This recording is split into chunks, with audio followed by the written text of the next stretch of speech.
Folks, your next comedian has performed all over the great state of Michigan and most recently at Ann Arbor Comedy Showcase at The Funny Spot and Comedy at the Creek. Let's make some noise right now for Chris Reed! And give it up for Nico. Hell yeah. Alright, so before I even get into this, full disclosure, I'm high right now. I didn't smoke a joint or anything, I just live in Flint. It's just in the air. Hey, Flint's the only place I know where you can step out on your front porch and you can be like, there's nothing like a breath of fresh morning air.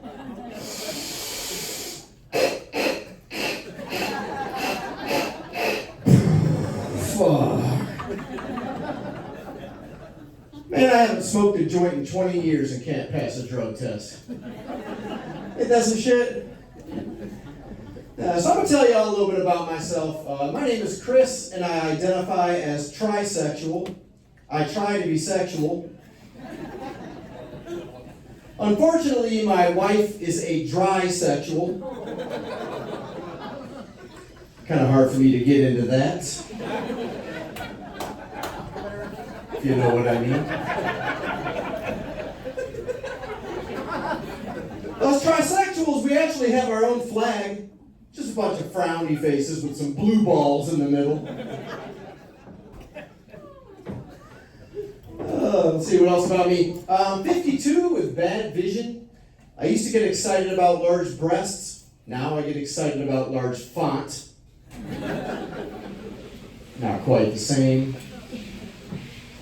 I used to steal things when I was a kid. Luckily, my mom was always there to make me give things back. You know, she'd be like, now you didn't pay for that candy bar. Let's take that back into the store and give it to the nice man at the counter. And those aren't your Hot Wheels. Let's take those back to your friend's house and give them back to him. Well, now I'm an adult. But sometimes I wish my mom was still here to make me give things back. You know, like, now you don't need that cocaine. Let's take that back to the nice man at the dope house. Now those crabs aren't yours. Let's go give those back to that skank at the bar. That's a cute joke, honey, but you didn't write that. Let's give that back to the comedian you stole it from. She's a good mom. I try to be a good dad. Took my kids back to my old neighborhood to show them the places that are special to me. Yeah, I showed them the playground where I had my first kiss, the parking lot where I learned how to ride a bike, the intersection where I got my first DUI, the motel where I got my first STD. It was a little awkward. Probably should have skipped the reenactments. So I'm actually a little irritated right now. Y'all mind if I vent for a minute? Yeah, cool. Well, I was almost late getting here tonight because I got stuck behind a bunch of people who were doing 10 miles under the speed limit. You know how it is. So finally, I got pissed and I sped past them, and I was like, fuck you! Fuck you and all your stupid little orange flags.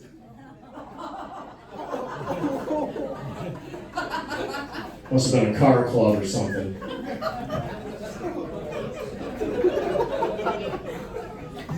So, I don't understand this obsession with Chris Hemsworth. You know, the Marvel actor? I mean, he's decent looking, but he is not all that. I was actually thinking about him the other day while I was masturbating. I had a Thorgasm. Which makes sense, because in my fantasy, my ass was getting hammered. It was marvelous. That went from bad to worse, didn't it? Oh, fuck it. I'm actually a substitute teacher. That's my day job. I don't like my day job, but I try to be positive. Like every morning when I go to work, I always stop and I say, it's going to be a great day somewhere. It's a hard job. These kids are out of control, right? Right? But I've come up with a way to get back at the ones that piss me off. Yeah, like right before recess, I'll tell them, all right, we're about to have a little spelling test, and here's how it works. I give you a word to spell, and if you spell it correctly, you get to go outside for recess. If you spell it wrong, you spend recess in the office. Let's start over here with Skylar. Skylar, spell dog. Skylar's like D-O-G. Good job, Skylar. Get in line. Next, we'll go with Calvin. Calvin, spell cat. Calvin's like, that's easy. C-A-T. All right, Calvin, go line up. Next, we come to Steven, the little asshole. Like, oh, look whose turn it is next. Steven. Steven, spell anti-disestablishmentarianism. Man, Steven hates me. But that's okay, because I hate him too. One thing that helps me with classroom management is positive reinforcement. You know, giving the kids praise when they do a good job. Yeah, I'll walk around the room, I'll be like, oh, I like how Billy is raising his hand, and oh, I like how Susie's coloring inside the lines. Gives the other kids incentive to do better. This actually works so well that I've started doing this in my personal life. Yeah, like last weekend, I hosted an orgy. Oh, I was all over that living room. I was like, oh, I like how Tina is tonguing the butthole. Oh, look how Lucy has a cock in each hand. Good job, Lucy.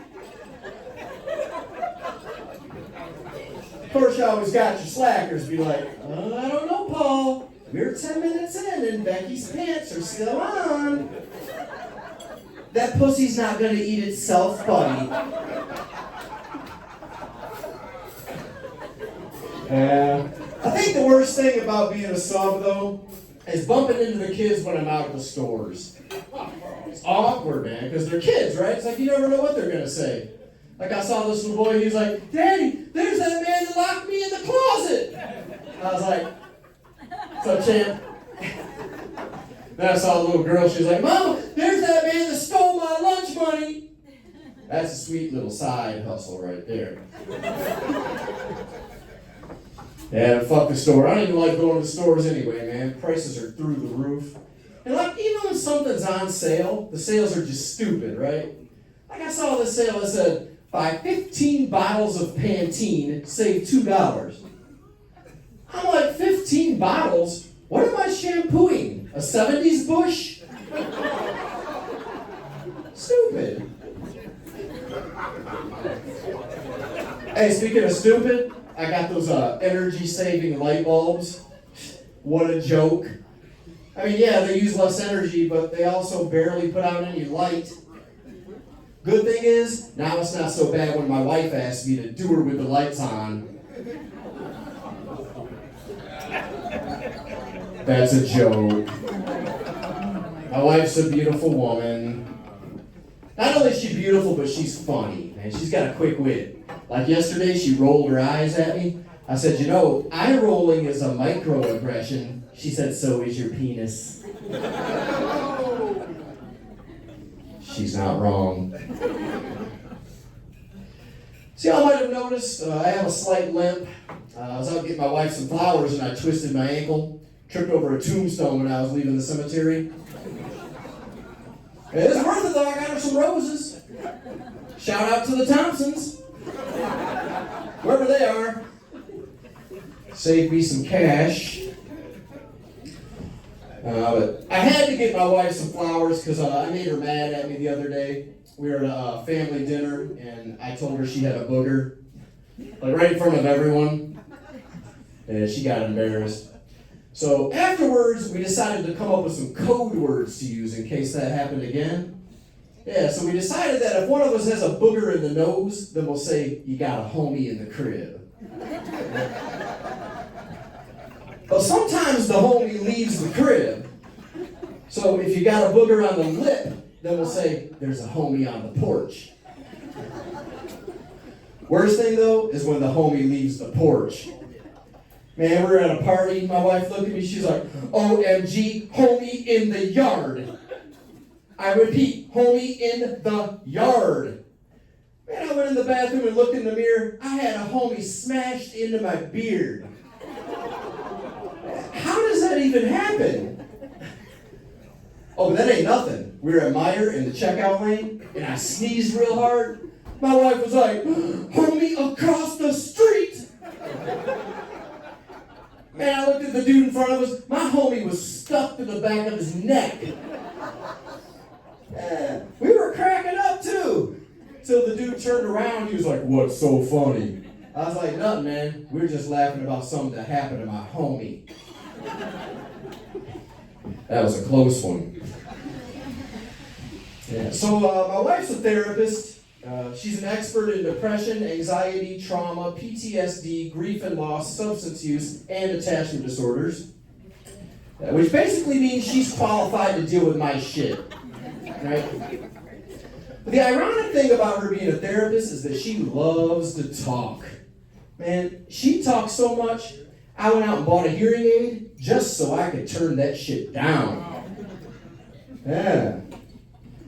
Her favorite thing to talk about is her dreams, which I don't mind listening, but then when she asks me about my dreams, it makes me feel kind of stupid.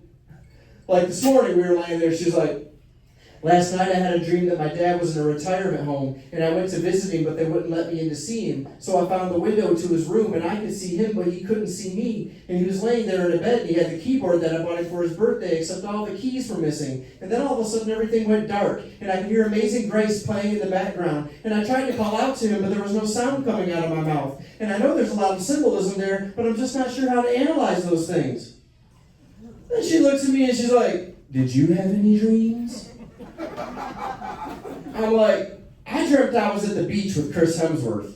That's all I got. Thank you. Thank you very much. So I was reading that people are actually waiting longer to get married now, which I think is good because I think you can get married too young. My friend got married when he was 18. Messed him up. He started blinking a lot. Yeah, him and his wife would come over to visit. They'd sit down on the couch. My friend would be like, I thought it was a nervous tick. Years later, I found out it was Morse code. He was saying, help me. This bitch is crazy. And none of us ever picked up on it, though. Poor guy.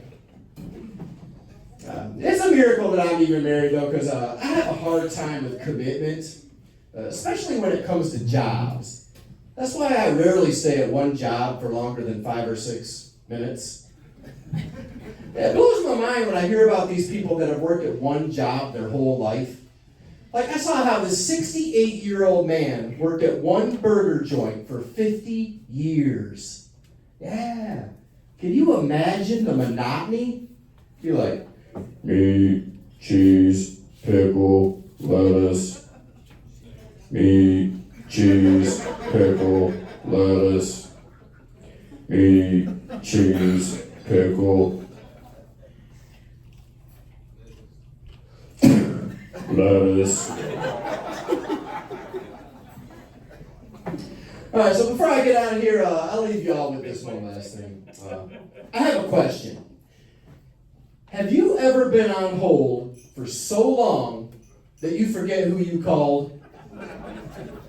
Man, I was on hold the other day like forever, right?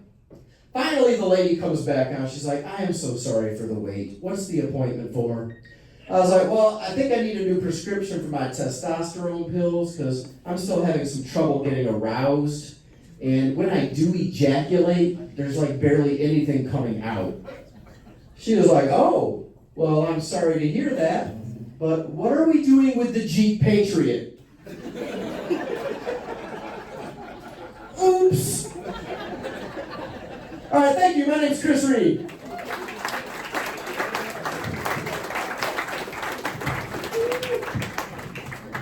Chris Reed, everybody. Folks, and make sure to order up and take care.